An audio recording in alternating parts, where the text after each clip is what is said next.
안녕하십니까. 저는 서울아산병원 내분내과 이승훈이라고 합니다.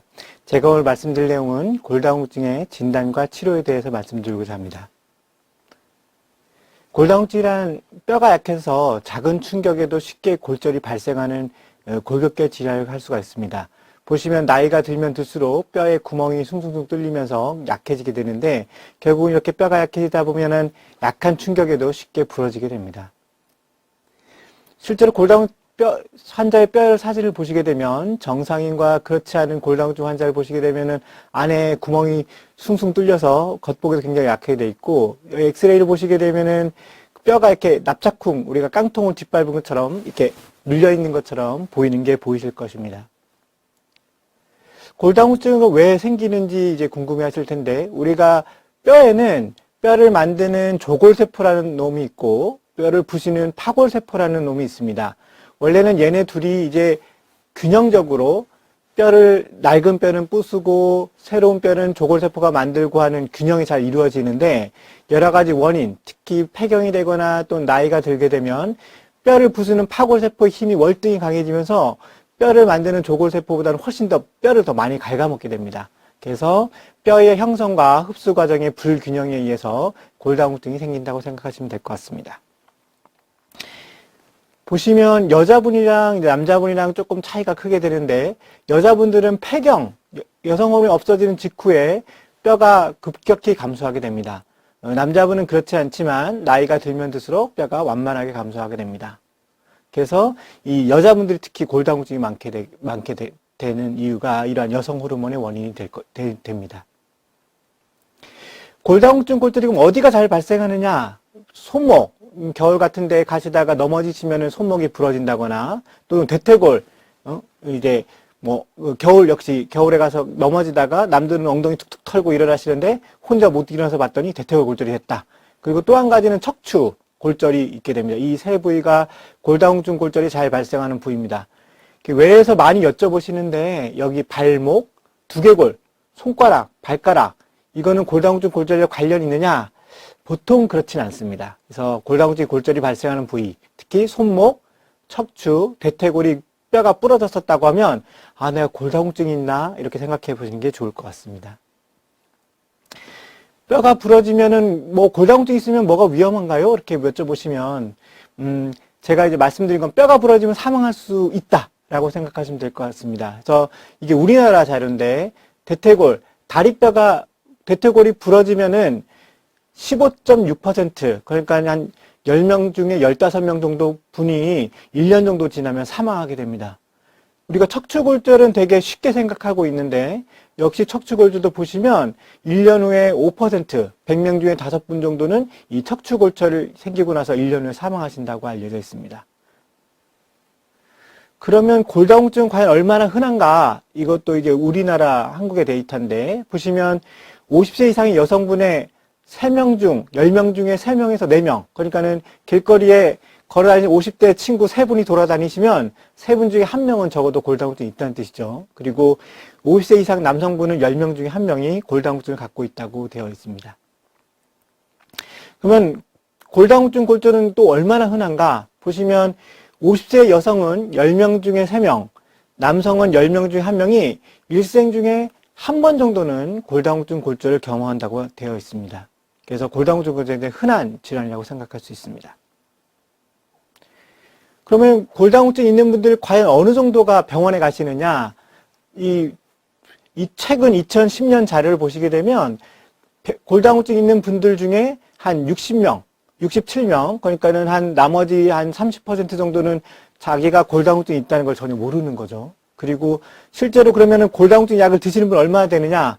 안타깝게도 33%. 그러니까 내가 골다공증이 있는데 실제로 골다공증 약을 처방받는 분들은 3명 중에 1명꼴밖에 안 된다는 뜻입니다. 그럼 왜 골다공증이 왜 걸리느냐? 내가 골다공증 걸릴 위험성이 높은가? 이래서 많이 여쭤보시는데 일단은 뚱뚱하신 분보다는 마르신 분이 골다공증이 잘 생긴다고 됐습니다. 그래서 저체중인 경우에는 2배 정도 증가가 된다 되어 있고 그 다음에 칼슘, 비타민 D 섭취 부족이라든지 그리고 운동 부족, 그 다음에 어머니 아버님이 어머님이나 아버님께서 골다공증 골절이 있었다고 하면은 또 유전이 잘 된다고 합니다. 그게 벌써 2배 정도 된다고 돼 있고, 그 다음에 술이나 담배 같은 것도 골다공증 골절을 증가시킨다고 되어 있고, 그 다음에 아까 말씀드린 것처럼 여성 호르몬이 없어지는 폐경이 된다. 그리고 나이가 점점 많이 든다. 이러면 골다공증 발생 위험 요인이 증가한다고 생각하시면 될 것 같습니다. 또한 이전에 내가 부러졌다. 그러면은 한 번 부러졌던 분이 또 잘 부러진다고 2배 이상 또 증가하는 데 돼 있고, 그 다음에 우리가 햇볕을 열심히 쬐라고 하는데 햇볕을 쬐면은 햇볕에 자외선이 오면서 이거에 의한 우리가 비타민 D가 생성이 되거든요. 그래서 그런 것들이 중요하게 됩니다. 또한 여기 스테로이드가 같이 적혀 있는 동반질환 또는 약제들에 의해서도 골다공증이 잘 생기게 됩니다. 그러면 골다공증 또는 골다공증 골절이 증상이 있느냐? 사실은 선생님 제가 팔다리가 무릎이 아프고 허리가 아픈데요. 골다공증 골절이 있나요? 골다공증이 있는 건가요? 근데 사실은 별로 그렇지가 않습니다. 골다공증 자체는 증상이 없습니다.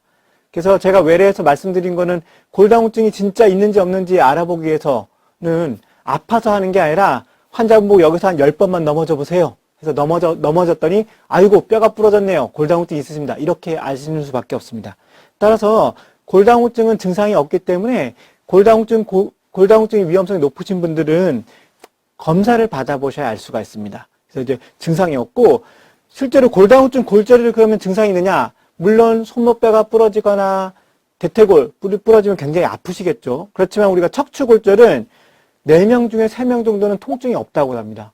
그래서 허리가 굉장히 아파서 내가 골절이 생겼구나 하는 분들은 4명 중에 1명밖에 안 된다고 하는 것입니다. 따라서 골다공증도 그렇고 골다공증 골절도 그렇고 뭔가 증상이 생기기 전에 미리 찾아내는 게 사실 중요하다고 할 수가 있겠습니다. 그래서 이제 골다공증 검사를 해보시는 게 중요한데, 이러한 골다공증 검사는 보통 이렇게 누워서 하게 됩니다. 그 외래에서 보시면 가끔씩 이제 초음파를 해서 선생님 제가 뼈가 약하대요 해서 오시긴 오시는데, 이러한 초음파는 사실은 아직은 골다공증을 진단하는 데는 많이 쓰이고 있지는 않습니다. 그러면 내가 골다공증 검사를 받아야 되나요? 이제 우리가 골다공증을 진단하는 거를 이제 골밀도를 측정해 본다고 하는데, 골밀도를 받아야 되는 분들은 위험 요인이 있는 폐경 여성 또는 50세에서 69세 남성, 그 다음에 위험 인자는 나중에 무관하게 나이 자체가 골다공증을 잘 일으킬 수 있기 때문에 65세 이상 여성과 70세 이상 남성은 그냥 아무 이유 없더라도 골밀도를 검사를 해보시는 게 중요합니다.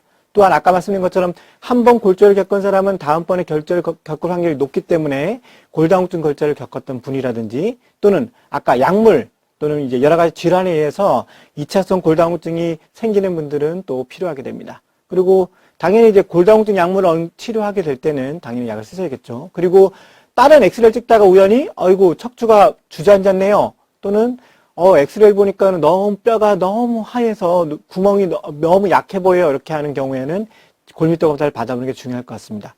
또 골다공증 치료를 받는 도중에는 약의 효과가 있는지 없는지, 그리고 약을 중단했을 때는 다시 나빠지지 않는지, 이러한 분들도 골밀도 검사를 받아보셔야 됩니다. 자, 그럼 골다공증을 진단하면 내가 도대체 뼈가 얼마나 약한가를 보는 거를 우리가 어떻게 보느냐? 그래서 보통 의사들은 T값을 본다고 해요. T값. T값은 젊은 사람의 뼈를 100점 했을 때 나의 뼈가 얼만큼 나쁜가를 보는 겁니다. 이제 외래에서 어르신들이 오셔갖고 내 뼈는 도대체 몇 살 나이유? 이렇게 여쭤보시는데, 사실은 그게 중요한 게 아니라 골다공증은 뼈가 부러지는 것을 확인해야 되기 때문에 젊은 사람 뼈에 비해서 얼만큼 잘 부러지냐를 확인하기 위하기 때문에 젊은 사람 뼈와 비교하는 게 제일 좋습니다. 그래서 그런 걸 이제 T값이라고 하게 되는데, 보시면 이제 골밀도를 측정하면은 T값이 나오거든요. 그래서 나오게 되면 정상은 마이너스 1보다 이상인 경우, 그러니까는 마이너스 1, 0, 플러스 1 또는 더하기 1, 더하기 2 이런 분들 뼈가 아주 좋으신 겁니다. 골감소증은 마이너스 2.5부터 마이너스 1.0. 그래서 골밀도를 찍었는데 T값이 마이너스 1.5다. 이러면 이제 골감소증이라고, 그러니까 골다공증 전 단계라고 할 수가 있습니다. 그리고 골다공증은 마이너스 2.5, 그래서 마이너스 3.0 또는 빼기 3.0, 빼기 4.5, 마이너스 4.5 이런 게 사실은 골다공증을 할 수가 있습니다. 그러면 심한 골다공증이 뭐냐? 심한 골다공증은 골다공증이 있는 데다가 이미 골절이 있는 경우에는 저희가 심한 골다공증이라고 할 수가 있습니다. 그래서 보면은 이제 오시면은 저희가 엑스레이도 척추 엑스레이 검사도 해보고 피도 뽑고 소변 검사도 해보는데 아유 선생님 그 골밀도 찍어서 골다공증 나오면 그냥 약 쓰면 되지 뭐하러 검사를 해요 여쭤보시는 게 많습니다. 그래서 이 혈액 검사 같은 걸 하게 되면 우리가 이제 뼈의 기본적인 어떤 영양소라고 할 수 있는 칼슘이나 인 그리고 간 기능이 나쁘거나 또는 신장 기능이 나쁘면 약을 좀 조심해서 써야 될 수도 있기 때문에 확인해보고 그 다음에 갑상선 호르몬도 사실은 뼈를 나쁘게 할 수가 있기 때문에 해보고 그 다음에 뭐 빈혈이 있다거나 여러 가지 피 검사를 해서 저희가 다른 병이 있나 없나 확인을 하고 있습니다. 또 이제 비타민 D가 아까 말씀드린 대로 중요하다고 했는데 비타민도 측정해보고 그 다음에 치료의 반응을 보기 위해서 혈액 검사를 하게 됩니다. 소변 검사는 소변에 칼슘이 간혹가다 많이 빠져나가는 분들이 있거든요. 그래서 그런 것을 확인해 보기도 합니다. 척추 엑스레이 검사는 아까 말씀드린 것처럼 4명 중에 척추 골절이 있어도 4명 중에 1명만 아프고 4명 중에 3명은 아프지가 않습니다. 그런 분들은 보통 아유 교수님 제가 옛날에 젊었을 땐 키가 165cm인데 지금은 한 160cm밖에 안 돼요 라고 하시는 분들이 많거든요. 그런 분들을 엑스레이 찍어보면 사실은 환자분이 통증도 못 느꼈는데 이렇게 뼈가 주저앉은 게 보이실 겁니다. 화살표로 해놨는데. 그래서 그러면 내가 앞으로 골다공증 골절이 생길 확률은 어떻게 하느냐? 그래서 이 여러 가지 여러 연구자들이 많은 자료를 모아서 골다공증 골절이 잘 생기는 사람들을 어떤 위험 인자를 찾아냈습니다. 그래서 이제 유명한 네이버 이런 포털 사이트에 FRAX라고 딱 치게 되면 이런 이제 프락스라는 홈페이지가 뜨게 됩니다. 요거 이렇게 여기 안에 한번 들어가 보시면 이 프락스라고 골절 위험도 예측 프로그램 여기 보면 한국어로 번역도 되는데 한국어로 바꾸고 계시려면 다음과 같이 프락스 홈페이지에 오신 것을 환영합니다. 이런 식으로 뜨게 됩니다. 여기 보면 이런 내용이 있게 되는데 여기에 보시면은 골절 위험도 계산을 위해 탭을 눌러보시게 되면 여기 아시아의 대한민국 자료가 있습니다. 그래서 대한민국 자료를 따각 눌러보게 되면 여기에 보면 이제 골절 위험도를 계산할 수 있는 여러 가지 항목이 이렇게 나오게 됩니다. 그래서 요거를 이제 내가 나이가 얼만큼 되고 내 성별, 나의 체중, 나의 신장, 키, 그리고 이전에 내가 부러진 적이 있느냐 없느냐, 그리고 부모님의 고관절 골절, 그리고 현재 담배를 피우고 있느냐, 또는 스테로이드를 사용하고 있느냐, 또는 류마티스 관절염이 있느냐, 그리고 2차성 골다공증이 있느냐, 또는 하루에 3단 이상 술을 마시느냐 안 마시느냐, 그렇게만 입력해서 여기 보시면 계산을 딱 누르시게 되면 나의 골다공증 골절의 위험도가 계산이 됩니다. 또는 골밀도를 찍으셨다고 하면 대퇴골 경부에 골밀도 값을 넣게 되면 역시 계산이 되게 됩니다.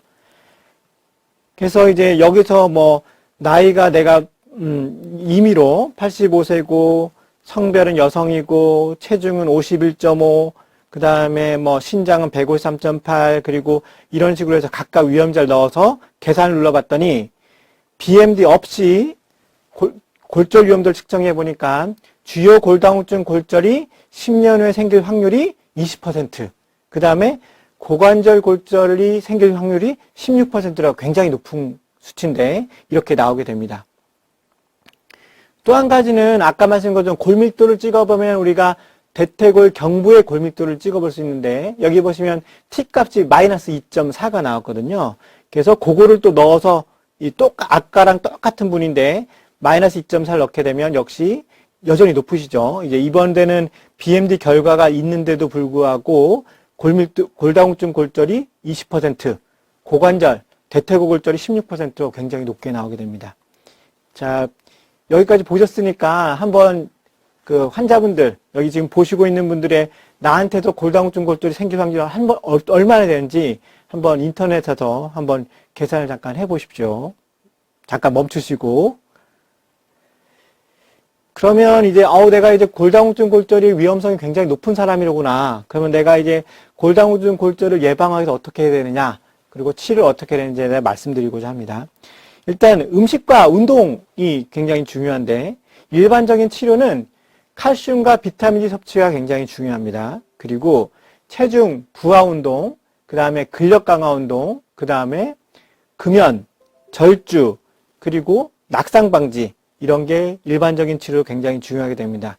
하나하나씩 보시게 되면 일단은 칼슘은 굉장히 뼈에는 굉장히 중요한 인자입니다. 그래서 칼슘의 권장 섭취량은 1일에 800에서 1000mg 정도를 복용하게끔 합니다.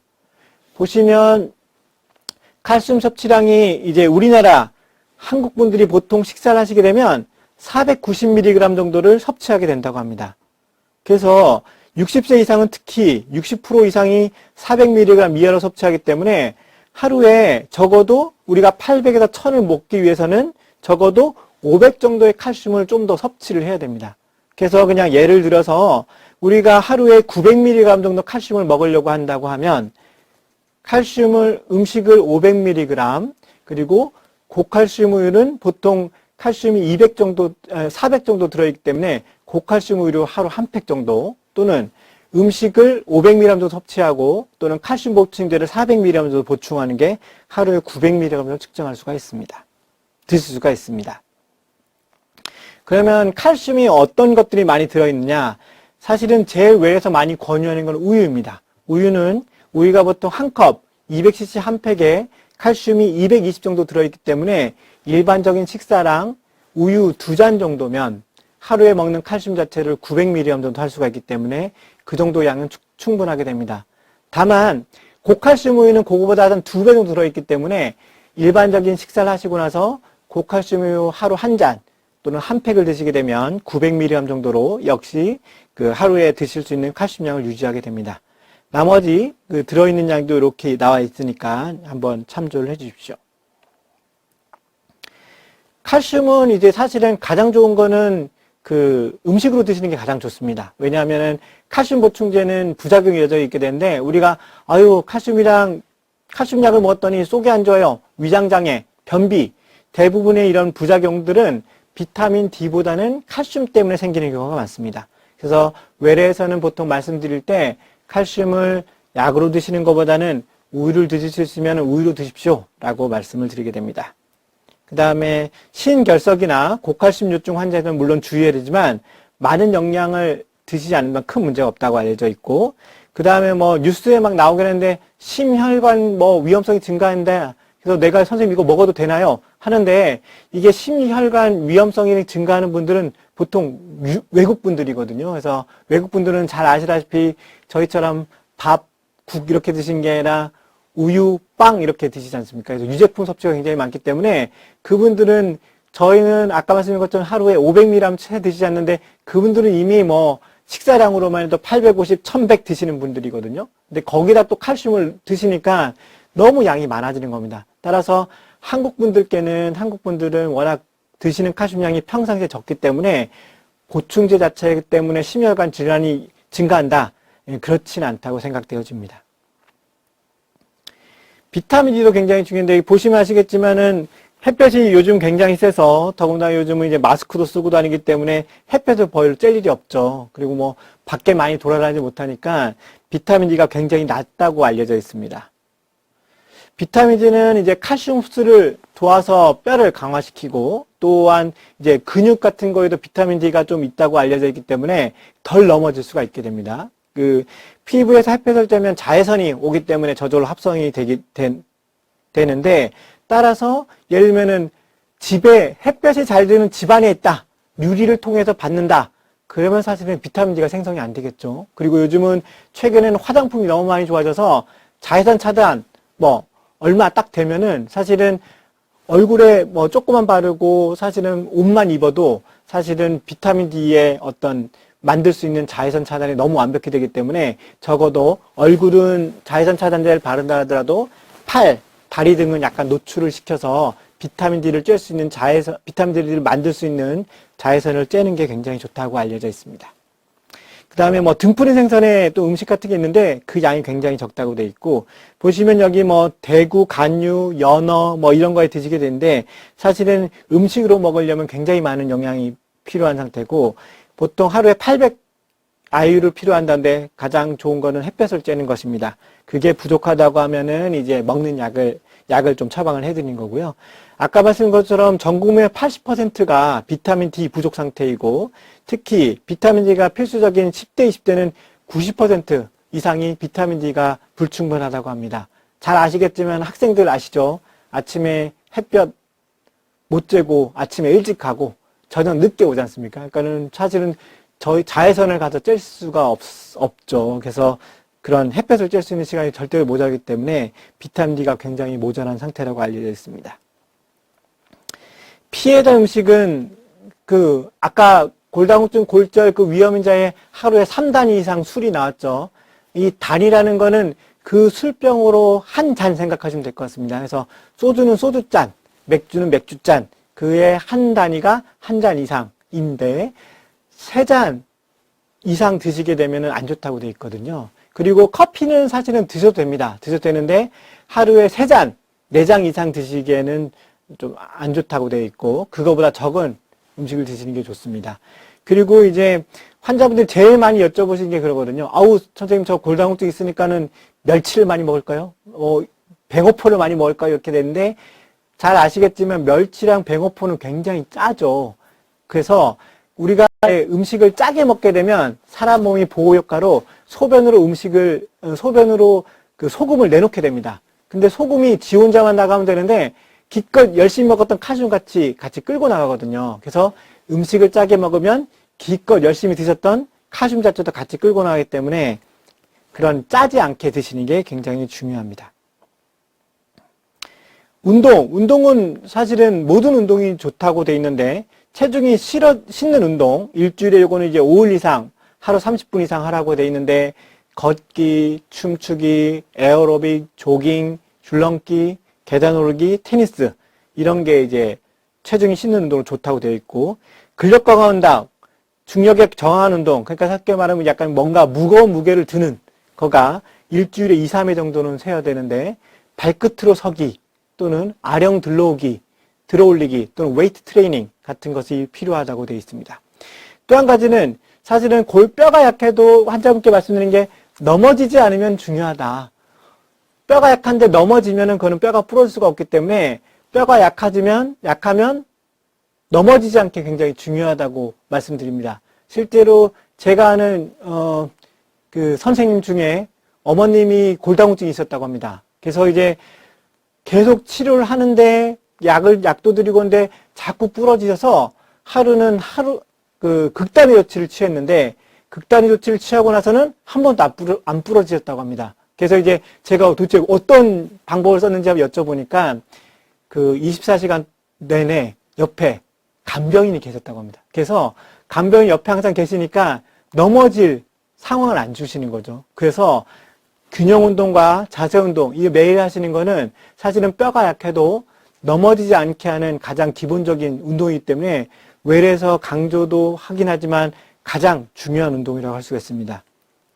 그 다음에 그래서 뭐 요가라든지 국민체조, 태극권 이렇게 됐는데 다만 허리에 그 압박을 가하는 자세는 안 좋습니다. 그래서 이제 몇 가지 운동법이 조금 나와 있는데 그 그림으로 보시면 되게 간단한데 처음은 이제 앉아서 체조하는 겁니다. 앉아서 체조해서 다리를 쭉 펴시고 발굽을 굽히고 펴고 굽히고 펴고 그 다음에 한쪽 발 들어서 번갈아 가면서 무릎을 굽혀 펴기, 그리고 양쪽 다리 들어서 무릎을 번갈아 굽혀 펴기, 이런 식으로 해서 이거는 절대 넘어지지 않으시겠죠. 예, 팔로 짚고 있고 앉아서 하시기도 굉장히 간단한 거고, 그 다음에 이제 발바닥 붙여서 들어 올려내리기, 요것도 팔로 든든히 받치시면서 이렇게 균형 감각을 증가시키는 운동을 하시는 게 중요합니다.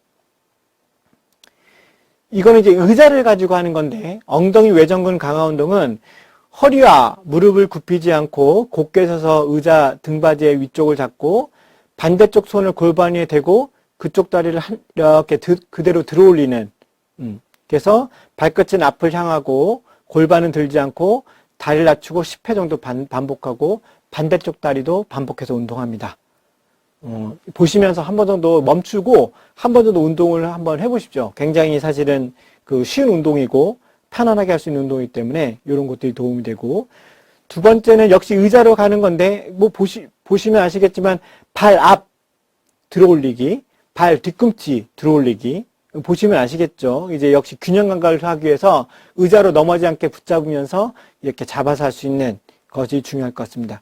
항상 주의할 것은 운동을 하는 게 중요한 게 아니라 운동해서 넘어지면은 사실은 아주 더 큰 문제가 될 수가 있기 때문에 넘어지지 않게 항상 주의를 하시면서 운동을 하시는 게 중요할 것 같습니다. 그 다음에 벽 모서리 스트레칭 보시면 아시겠지만 이제 벽에 구조가 되고 무릎이 굽혀지도록 해서 어쨌든 균형을 늘리는 운동들이 있습니다. 제가 간단히 설명드리고 넘어가긴 하지만 이 동영상을 한번 보시게 되면 잠깐 멈춰서 요거를 한번 따라 한번 해보시고, 운동이 이렇게 어렵진 않거든요. 한 번 정도 따라 해보시면 좋으실 것 같습니다. 그 다음에 이제 또 엎드려 다리 들어올리기. 역시 엎드리면 절대 넘어지진 않겠죠. 엎드려서 다리 근육을 잠깐 늘리는 거랑, 그 다음에 벽 미끄러지기 운동, 요것도 주의하시면서 한 번 정도 해보시면 좋을 것 같습니다.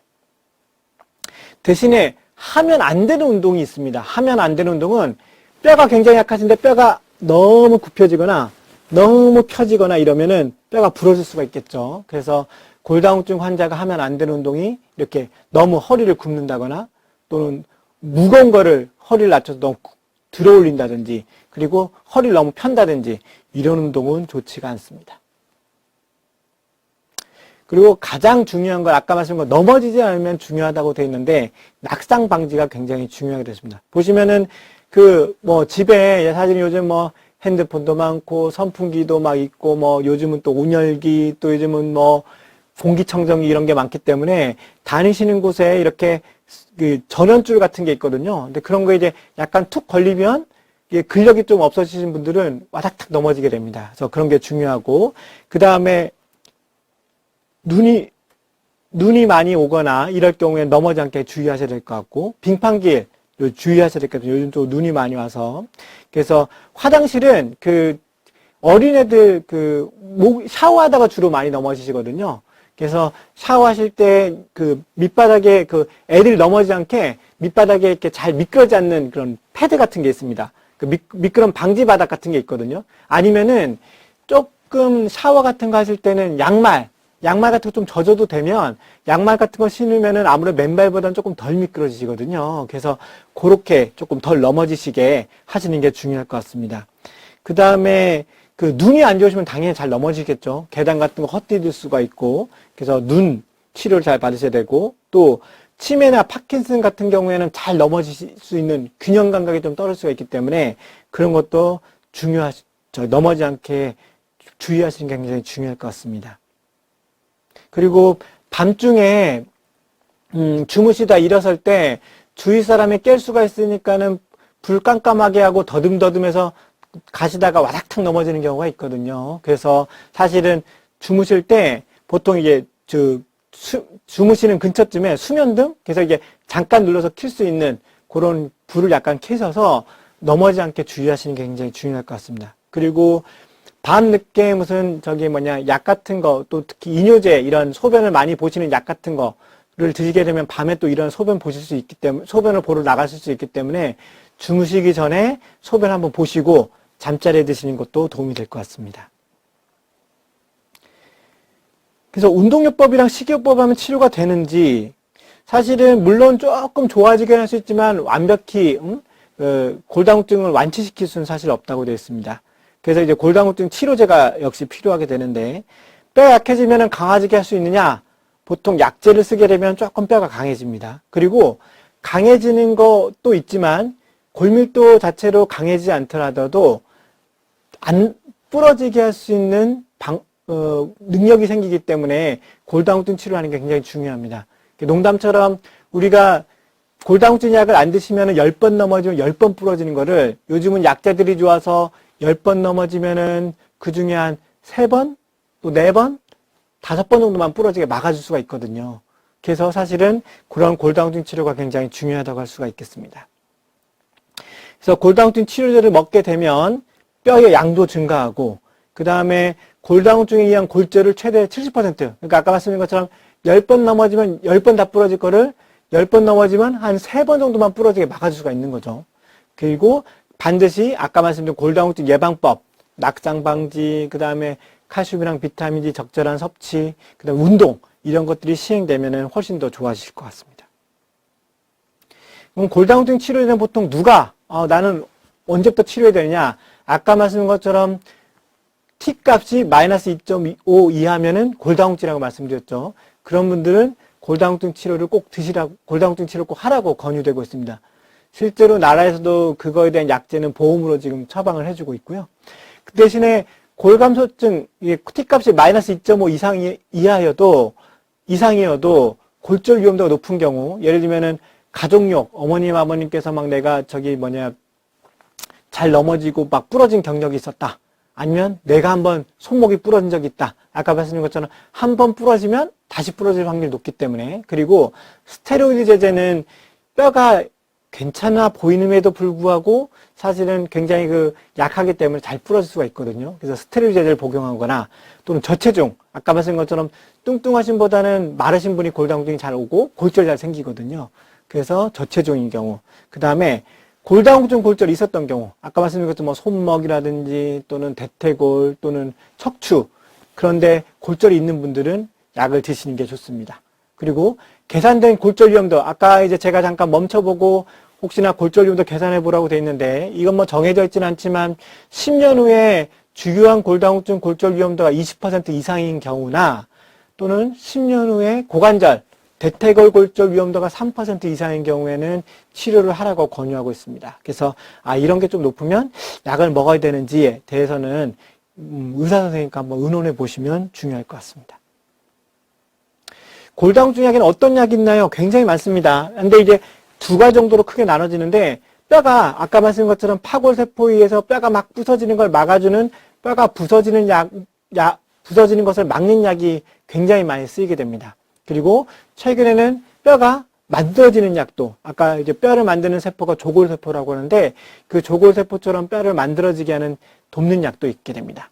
그래서 뼈가 부서지는 것을 막는 약은 여성 호르몬 유사체처럼 있어서 매일 경구 투여하는 약제가 있고, 비스포스포네이트라는 약제는 우리나라 골다공증 약제에서 제일 많이 쓰는 약제입니다. 그래서 이 약제는 매일 먹는 약, 일주일에 한 번 먹는 약, 한 달에 한 번 먹는 약, 3개월에 한 번씩 주사 맞는 약, 1년에 한 번 주사 맞는 약, 굉장히 다양하게 있습니다.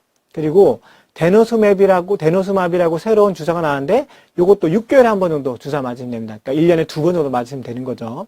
그 다음에 뼈가 만들어진 약은 부갑성선 호르몬이라고 해서 매일 인슐린처럼 직접 주사를 맞는 방법이 있고, 또는 일주일에 한 번씩 주사 맞는 방법이 약제가 있습니다. 또 로모소주마비라고 이제 최근에 나온 약제인데, 요거는 한 달에 한 번 정도 주사하는 약제입니다. 하나하나 이제 간단히 좀 설명을 드리게 되면, 이런 약제들을 볼 때 보통 선생님 어느 게 좋아요? 뭐 먹는 게 좋아요? 주사하기 좋아요? 뭐 그런 게 사실은 많이 여쭤보시는데, 사실은 어떤 약제가 좋은지는 참 결정하기가 어렵습니다. 그래서 약제의 효과라든지 또 약들 중에 또 오래 쓰면 부작용이 있기 때문에 그 약제의 효과랑 부작용을 열심히 확인해서 결정하는 게 중요합니다. 그래서 환자분에 따라 조금 약을 이렇게 저렇게 좀 다르게 선택을 좀 하게 되는데요. 그래서 어쨌든 기본적으로는 골다공증 치료제, 그 다음에 칼슘제, 잘 안 드시는 분, 그러니까 음식으로 섭취가 부족한 분들은 칼슘제, 비타민 D, 이렇게 보통 세 종류의 조합으로 많이 쓰게 됩니다. 골다공증 약, 아까 말씀드린 것처럼 비스포스포네이트가 골다공증 약 중에 한 80%를 차지하고 돼 있고, 그 다음은 이제 썸 제제라고 해서 여성 호르몬 유사체라는 약이 있습니다. 그 다음에 HRT라는 게 여성 호르몬을 이제 폐경 증상도 완화시키면서 뼈를 좋아하게 하는 약도 쓰게 되고, 여기 이제 2%라고 이제 부갑성 호르몬, 뼈를 만드는 약이라고 했죠. 그래서 그런 약제들이 쓰이고 있습니다. 그래서 하나하나 말씀드리면, 일단은 경구용 비스포스포네이트가 사실 많이 쓰이는 약제입니다. 그래서 이거는 이제 경구용이기 때문에 위장장애가 생길 수가 있고, 첫 번째 드실 때, 그러니까는 독감 유사 증상이 생길 수가 있습니다. 이게 한데 위장장애나 독감 유사 증상이 모든 분들에 생기느냐? 사실은 그렇지가 않습니다. 위장장애가 전혀 없는 분도 있고, 독감 유사 증상도 아무도 없는 분들도 있습니다. 근데 어떤 분은 또 심하게 올 수가 있기 때문에, 위장장애가 있을 수 있는 분들은 사실은 뭐 주사약으로 좀 바꿀 수가 있고요.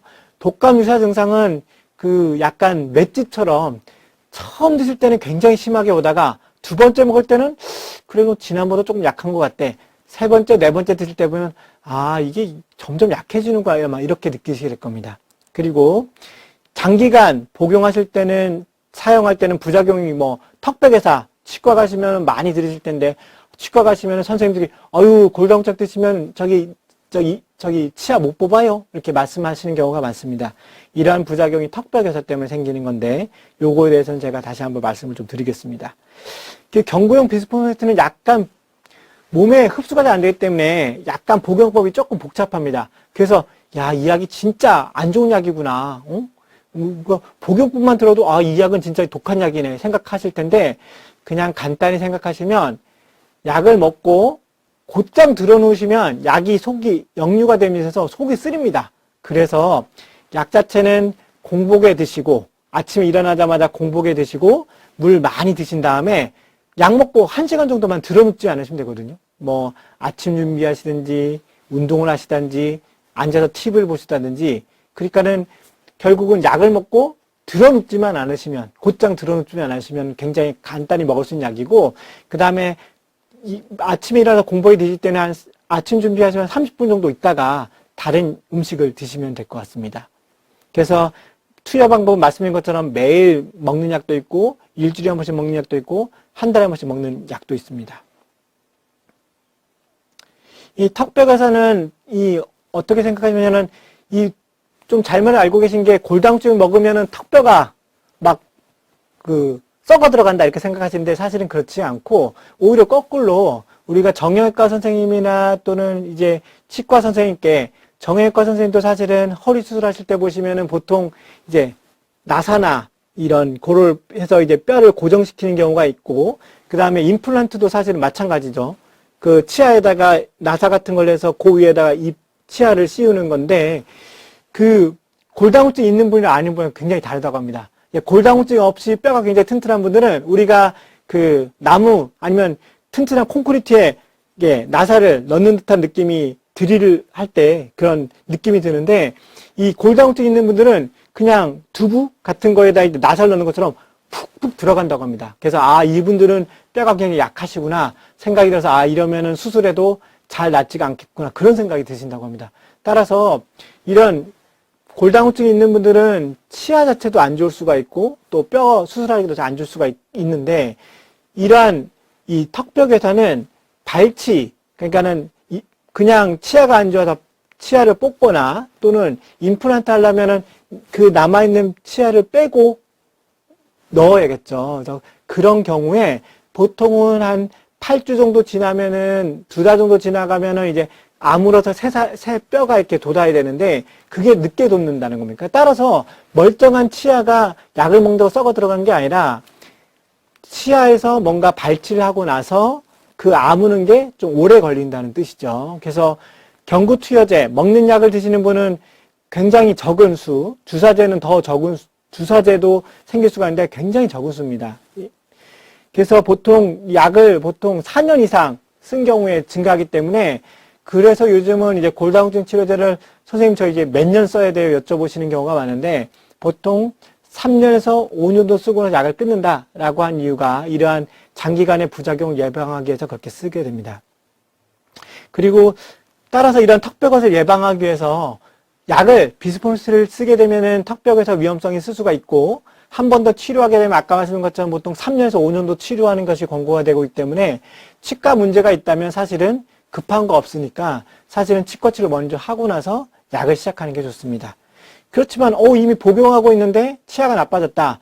그러면 사실은 4년 이내 복용했던 분들은 큰 문제가 없다고 되어 있지만 꼭 4년 이상 드시는 분들은 이제 2달 정도 이상 약을 조금 쉬어야 되는데 이런 그 약을 끊고 이런 거는 그냥 혼자 결정하시는 게 아니라 반드시 치과 선생님과 그 다음에 약을 처방해준 주치 선생님 상의를 해보고 약을 끊을 건지 안 끊을 건지에 대한 하게 됩니다. 약을 끊어도 되는 경우도 있고 아니면은 그 치과 치료에 방해 안 되는 약제들이 나중에 이제 설명드릴 텐데 그런 약제를 좀 써야 되는 경우도 있기 때문에 그 혼자 결정하지 마시고 치과 선생님 얘기를 들으시면 반드시 그 약을 처방해 준 선생님과 반드시 의논해 보시길 바랍니다. 턱뼈가사가 발생한 경우에는 사실은 약물을 중지해야겠죠. 비스포닌 주사제는 사실은 뭐 3개월 하면 주사가 있고 1년 하면 주사가 있습니다.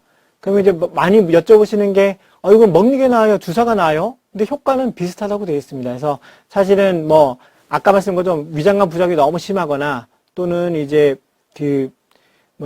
내가 너무 집이 멀어서 병원에 자주 올 수 없어요. 그런 분들은 사실은 주사를 많이 쓰게 됩니다. 그렇지만 먹는 약보다 주사제가 한 번에 많은 용량이 들어가기 때문에 첫 주사 시에 먹는 약보다는 몸살 아까 그런 감기증이 생길 수가 있는데 굉장히 심하게 올 수 있습니다. 그래서 뭐 환자분들이 선생님 저 죽을 뻔했어요 이렇게 하는 경우도 꽤 많은데 따라서 그런 여러 가지 환자분 상태를 보면서 약을 처방하기 때문에 어느 약이 무조건 좋다 이런 건 사실 없는 것 같습니다. 그러면 어떤 환자한테 쓰느냐? 당연히 위나 어떤 위장관 수술 받았던 분들은 약을 삼키고 그걸 넘기는 게 어렵겠죠. 이제 그런 분들은 사실은 할 수가 있고 다른 질환으로 약이 지금 내가 아침에 먹을 게 10개인데 일주일에 한 번씩 11개씩 먹어야 돼요? 이렇게 하시는 분들도 이제 주사를 좀 써볼 수가 있고 아까 말씀드린 것처럼 매번 나오려면은 뭐 어디서 굉장히 먼 거리에서 배를 타고 또 비행기 타고 오시는 분들 같은 경우에는 이렇게 쓸 수가 있고 또 환자분이 저는 먹는 약보다는 주사제가 먹는 약은 자꾸 까먹어서 안 될 것 같아요. 주사제가 훨씬 안 까먹고 병원에서 맞는 게 좋아요 하는 경우 이런 환자분이 선호하는 경우에는 주사제를 쓸 수가 있습니다. 얼마나 오래 치료해야 되느냐 사실은 환자분마다 조금 좀 다릅니다. 왜냐하면 당연히 뼈가 조금 나쁘신 분들이 있고 많이 나쁘신 분들이 있고 많이 나빠서 막 부러지는 분들이 있고 이런 분들에 따라서 약을 쓰는 거는 굉장히 다릅니다. 그래서 보통 3년에서 5년 정도를 쓰게 되고 5년 이상 치료할 경우에는 조금 환자분 상태 봐가면서 그리고 1년에 한 번 정도 아까 제가 골밀도 검사를 꼭 해봐야 된다고 했죠. 그래서 검사를 해서 약을 계속 써야 되는지 안 써야 되는지 확인해 보는 게 중요합니다. 최근에는 좀 저희가 굉장히 어려운 게 아까 말씀드린 치과 문제 때문에 그냥 골다공약 드시는 분들이 대부분 다 안 드시고 오신다고 돼 있거든요. 그래서 저희 의사 선생님들도 보면은 1만 분의 1 확률 때문에 노인 골절이 방치되고 있다 해서 막 저희가 막 스트레스 많이 받고 있는데 이게 나라만이 아닌 것 같습니다.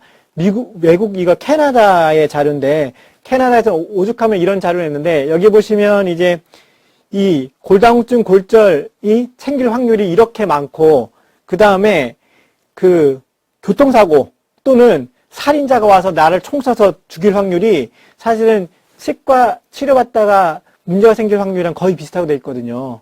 그래서 이렇게 골다공증 골절이 생길 위험성이 굉장히 높은데도 불구하고 정말 띄엄띄엄 생기는 예를 들면 내가 길거리 가다가 살인자한테 죽을 확률 또는 아주 심한 교통사고 날 경우 그럴 경우를 염려해서 약을 안 드신다.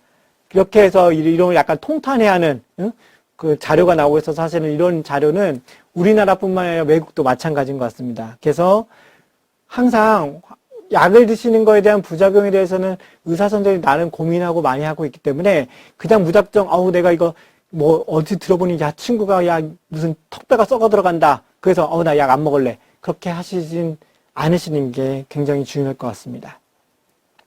그 다음에 이제 여성 호르몬들이 이제 유사체가 많이 쓰게 되는데 이 티볼론이라는 약은 있습니다. 이 약은 이제 매일 식후에 복용한 약인데 이거는 이제 좋은 점이 뭐냐면 유방이나 우리가 보통 여성 호르몬을 쓰게 되면 유방암 위험성이 높다고 되어 있는데 유방암 위험성은 그렇게 높이지 않으면서 또 한 가지는 이제 우리가 폐경이 되면 어떻습니까? 질이 건조해지면서 가렵기도 하고 또는 이제 폐경 증상이 나타나면서 얼굴 확 달아오르고 또 밤에 땀이 나고 이런 것들이 있는데 이런 티볼론을 드시게 되면 이런 증상이 개선된다고 되어 있습니다. 근데 이제 부작용 같은 경우는 아까 말씀드린 것처럼 이제 다시 선생님 저 월경하는 것 같아요. 다시 시작한 것 같아요. 것처럼 질치료 약간 있게 되고 이런 게 좀 있게 됩니다. 그렇지만 좋은 점은 이제 장기간 치료 가능하고 턱뼈 괴사는 안 일어납니다. 두 번째는 이제 선택적 에스트로겐 수용체 조절제라고 해서 썸 제제인데 이것도 이제 매일 복용하는 약인데 이것도 다행히 이제 여성 호르몬 유사체니까 여성에서만 드릴 수가 있겠죠. 근데 이게 좀 특이한 게 아까 말씀드린 것처럼 여성 호르몬 먹게 되면 유방암 위험성이 높아진다고 되어 있는데 이 약은 특이하게 여성 유방암은 오히려 예방해 줍니다. 그리고 근데 뼈에는 또 여성 호르몬 작용을 해서 뼈를 개선시켜서 약간의 그 양면성을 가지고 있거든요. 근데 단점은 뭐냐면 그 여성 호르몬 유방암을 일으키지 않게 하기 때문에 어떤 그 유방암을 예방하는 좋은 효과는 있지만 갱년기증이 없던 분들이 이 약을 드시면서 갑자기 막 갱년기증이 확 선생님 얼굴 막 달아올라요 이렇게 하는 경우도 있고 또 한 가지는 경련이 좀 일어나는 경우가 있습니다. 그래서 이런 약제를 드실 때는 초기에 조금 드셔보시고 부작용했으면 아우 나 이거 부작용했으니까 약 못 먹어 이렇게 하시는 게 아니라 선생님과 반드시 의논해 보시면서 약을 조금씩 변화하시면 좋을 것 같습니다. 그리고 이 장기간 치료 가능하며 이 약제도 턱벽에서는 걱정하실 건 없습니다.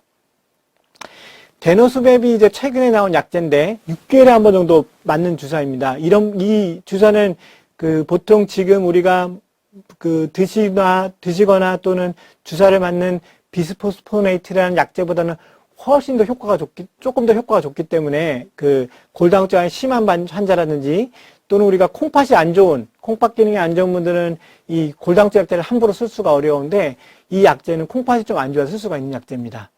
그 부작용으로는 충분한 칼슘이랑 비타민 D 같은 거를 안 쓰게 되면은 칼슘이 너무 떨어져서 막 손이 경련이 일어나고 이런 경우도 좀 있게 되고요.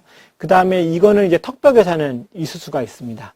그리고 가장 중요한 건 이 데노스맵은 6개월에 한 번씩 맞는 거기 때문에 이 사실은 골다공증을 맞아보신 거나 또는 골다공증 약제를 드셔보시면 아시겠지만 약제를 먹으나 안 먹으나 뭐 내 몸 컨디션에 별다른 문제가 없거든요. 사실은 골다공증 약제도 사실은 그래서 많이들 안 드시는데 비스포스포네이트라는 약제도 사실은 데노스맵이라는 주사도 맞으면 뭔가 달라지느냐?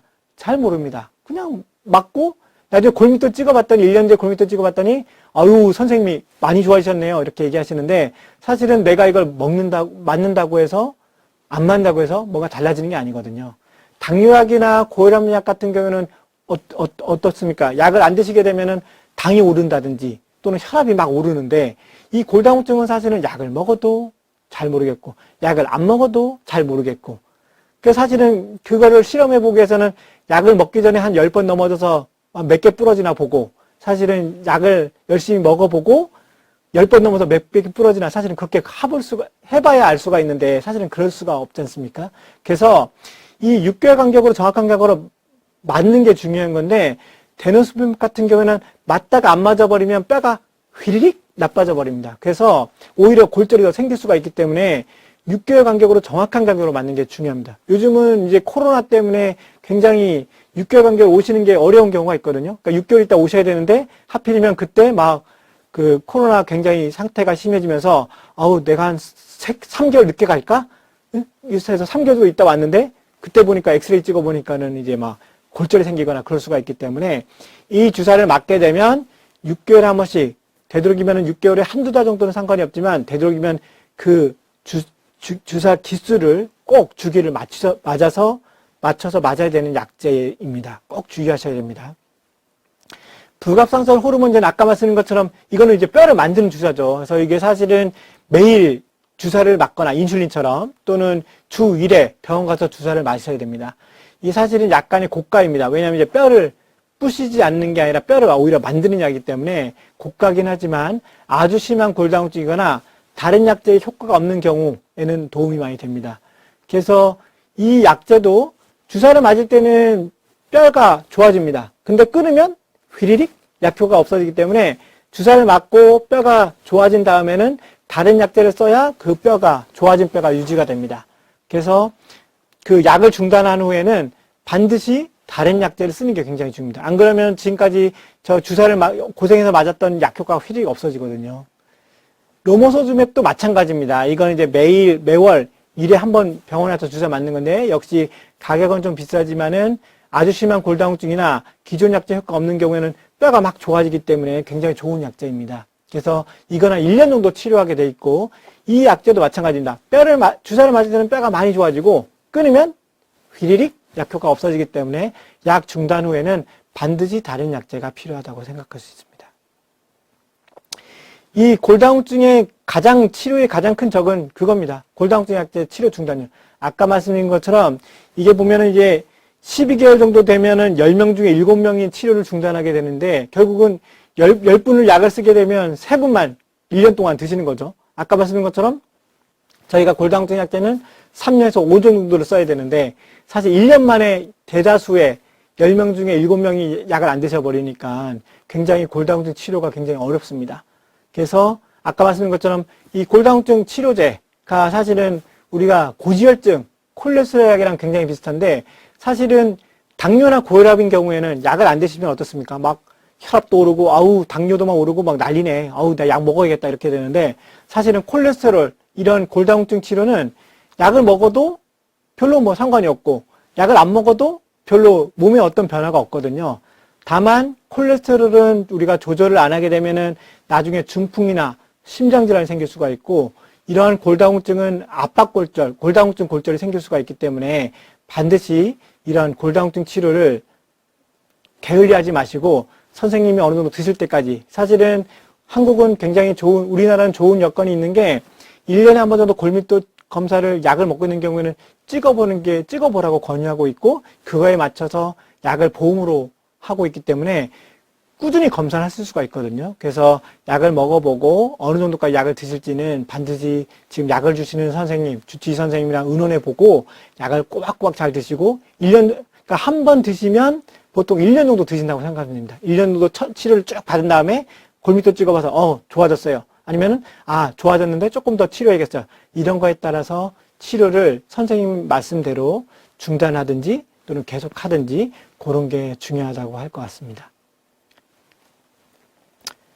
예, 제가 이제 말씀드린 내용은 일단 다 됐고요. 예, 아무튼 많이 보시고 이 강의 중간중간에 제가 이제 멈춰서 해보시라고 한 것들은 운동, 특히, 그리고 내가 골다공증 골절 위험도가 얼마나 높은지 한 번 정도 해보시면, 해보시고, 만약 높다고 하면은 병원에 가셔서 골밀도 검사 좀 받아보시고, 그 다음에 아까 말씀드렸던 운동 자체는 사실은 꼭 골다공증이 있지 않더라도 뼈가 약해야만 부러지는 건 아니거든요. 뼈가 조금만 약해도 넘어지면 부러질 수가 있기 때문에 그런 운동들은 한번 집에서 다 해보셔서 튼튼한 뼈를 가지고 건강하게 지내셨으면 좋겠습니다. 예, 경청해 주셔서 감사합니다.